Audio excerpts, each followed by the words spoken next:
Across forgotten battlefields, ancient war machines once shook the earth with power our modern armies rarely acknowledge. Massive gears, flames, and mechanical ingenuity emerged from civilizations that engineered weapons centuries ahead of their time. Machines strong enough to overturn ships, melt armor, and crush entire formations stood as symbols of terrifying brilliance. Today we uncover these lost technologies and compare them to tanks, drones, and carriers. What you're about to see isn't fantasy. It's the engineering reality our ancestors mastered long before electricity. These ancient creations weren't myths. They were mechanical monsters. Before modern nations deployed drones or ballistic armor, ancient engineers crafted weapons capable of unparalleled destruction. Siege towers taller than today's buildings rolled across cities like moving fortresses. Repeating crossbows fired faster than early firearms, and incendiary devices burned hotter than napalm. These were not crude inventions. They were precise, calculated machines built with mathematics, metallurgy, and tactics that pushed the limits of their age. The deeper we dive, the more we see how ancient warfare rivaled modern firepower in raw effectiveness. Archimedes' mind reshaped warfare forever. His legendary death ray used the power of concentrated sunlight to ignite advancing Roman ships. Dozens of polished bronze mirrors formed a massive reflective array, focusing beams into a single lethal point. Historical accounts describe Roman galleys erupting into flames long before reaching the shore. Modern experiments have shown the concept is more than myth.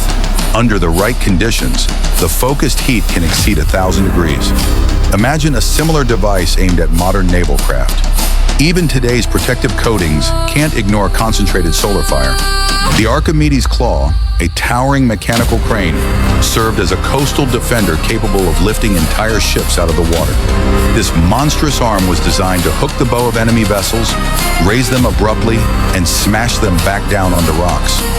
Roman soldiers described terror as their triremes were plucked from the sea like toys. The physics behind the device relied on counterweights and precise leverage, principles still used in modern cranes. Its raw lifting power rivals that of machines capable of hoisting modern battle tanks. Greek fire remains one of history's most terrifying weapons, a liquid inferno that burned on water and clung to armor. Delivered through pressurized bronze siphons, it unleashed jets of blazing, sticky fire across enemy fleets. Sailors panicked as the flames refused to be extinguished by water or sand. Byzantine engineers guarded its formula with absolute secrecy, ensuring no rival ever replicated its power. Its effects resemble modern napalm, but ancient accounts insist it may have been even hotter and more persistent. The Helepolis, the ancient super tower of war, dwarfed everything in its age. Standing nearly 150 feet tall, it rolled into battle like a mobile fortress armed with catapults, archers, and a massive battering ram. Its reinforced walls protected hundreds of soldiers as it approached enemy defenses.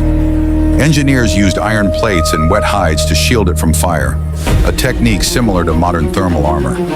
The sheer scale and mobility of this machine challenged the idea that ancient warfare lacked heavy mechanization. The repeating crossbow, known as the Jugechu, brought the earliest form of automatic firepower.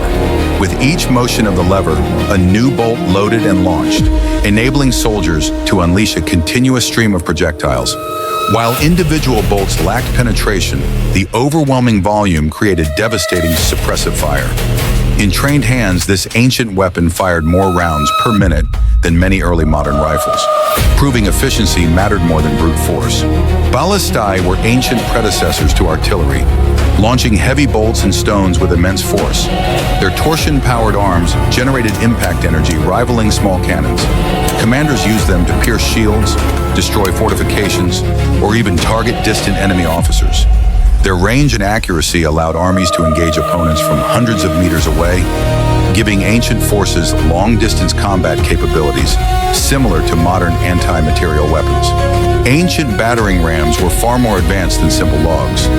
Engineers suspended them within protective shells called turtles, allowing troops to strike at walls without exposure to arrows or fire. Some rams weighed several tons and were reinforced with iron heads designed to fracture stone and tear down gates. These machines blended manpower and engineering in a way that made them the siege equivalent of modern armored breaching vehicles. The Roman Scorpio, a compact but deadly siege weapon, acted like a precision sniper tool of the ancient world. Designed to launch bolts with extraordinary velocity, it excelled at picking off key targets. Its mechanical design minimized recoil and increased stability, allowing remarkable accuracy. Units equipped with these launchers could weaken advancing enemy lines long before close combat began. Ancient shield walls and phalanxes were not simple formations. They were engineered systems. Interlocking shields created mobile fortresses that advanced like armored tanks. Spears projected outward, forming lethal barriers against cavalry and infantry. Discipline and synchronization made these formations nearly impenetrable, proving that engineering isn't always metal and gears. Sometimes it's the precise coordination of human units. War elephants acted as ancient heavy armor, smashing through enemy lines with unstoppable momentum. Massive towers mounted on their backs carried archers and javelin throwers. Their psychological effect alone could break entire armies. Commanders used them like living battering rams capable of tearing apart cavalry and infantry alike, functioning much like modern armored assault vehicles. The Roman caraballista was a mobile battlefield artillery unit mounted on a two-wheeled cart. This allowed legions to rapidly reposition long-range firepower, a precursor to today's mechanized artillery. Its bolts could punch through shields and armor with terrifying velocity, turning it into a roaming precision launcher. Fire arrows were early versions of incendiary rockets. Bundled in volleys, they rained down on enemy positions and ignited chaos. Some ancient armies even used crude rocket-assisted arrows propelled with gunpowder-like mixtures. These weapons disrupted formations and destroyed siege equipment long before the battle's decisive phase. Ancient naval rams turned warships into high-speed projectiles. Bronze-clad prows delivered devastating blows capable of tearing open hulls. Skilled helmsmen accelerated their ships to strike with maximum force, using physics similar to modern kinetic penetrators. Navies built entire strategies around ramming attacks, proving that naval warfare always relied on engineering precision. Ancient engineers pioneered early landmines using buried jars of pitch, oil, or gunpowder-like compounds. Triggered by pressure plates or burning fuses, these devices shocked enemy infantry, who believed the earth itself was exploding beneath them. Though primitive, their psychological and tactical impact mirrored modern battlefield traps. Ancient fortresses used mechanical drop traps, weighted stones, logs, and spiked frames suspended above gates.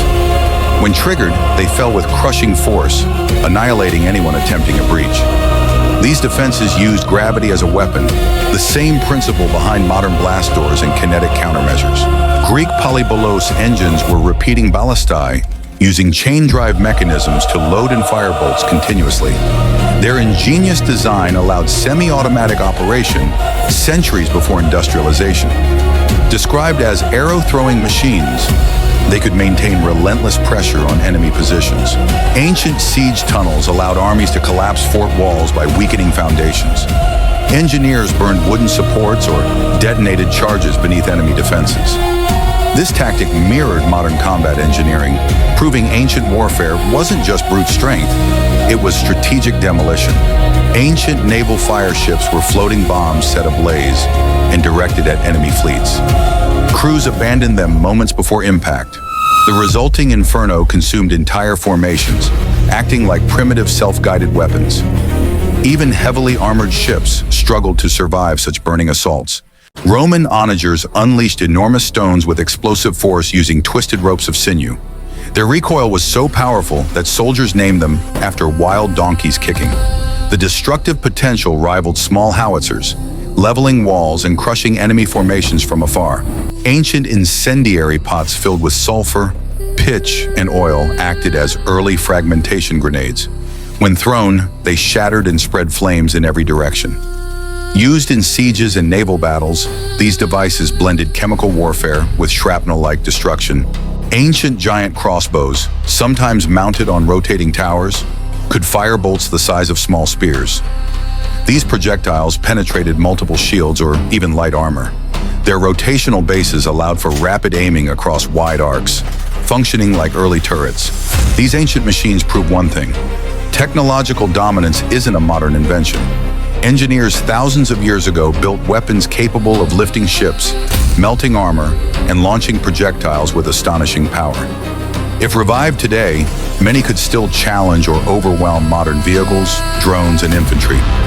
As we uncover more of these forgotten marvels, one question remains: what other ancient technologies wait to be rediscovered? Leave a comment, like, share, and subscribe to our channel.